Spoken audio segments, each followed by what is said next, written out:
संजय राऊत यांनी एकनाथ शिंदे यांच्या आजाराची खिल्ली उडवली। संजय राऊत म्हणतात की एकनाथ शिंदे यांची प्रकृती ठीक नाही आणि त्यांना डॉक्टरची किंवा मांत्रिकाची गरज आहे। कोणाची गरज आहे? मांत्रिकाची गरज आहे। संजय राऊत साहेब एखाद्याच्या आजाराची खिल्ली उडवताय, शोभते का हे तुम्हाला? खरं तर तुम्हालाच मानसोपचार तज्ज्ञाची गरज आहे, नितांत गरज आहे। कारण तुमचे मानसिक संतुलन ना दिवसेंदिवस बिघडत चालले।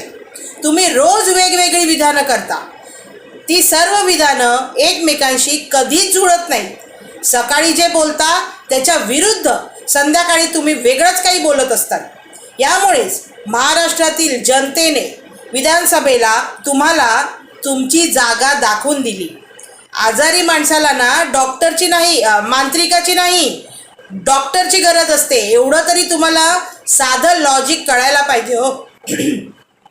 तुम्ही काय करताय माहिती आहे? तुम्ही महाराष्ट्रामध्ये ना अंधश्रद्धा पसरवतात। अंधश्रद्धा पसरवणे हा महाराष्ट्रात कायद्याने गुन्हा आहे। पोलिसांनी ना संजय राऊत साहेबांना अटक केली पाहिजे, अटक करून जेलमध्ये टाकलं पाहिजे। तुम्हाला काय वाटतं? बरोबर बोलते ना मी? पण मला एक प्रश्न आहे आणि तो काय माहिती आहे का? जर जेलमध्ये ह्याला टाकलं ना तर हे सुधारतील का? हाही प्रश्न आहे। सुधारतील की नाही हा पण प्रश्न नाही आहे। त्याच्या पुढे इतर जेलमध्ये जे कैदी असतील ना त्यांचंही मानसिक स्वास्थ्य बिघडवतील का? हाही प्रश्न मला आहे। मला त्या कैद्यांची पण काळजी आहे हो। तुम्हाला काय वाटतं?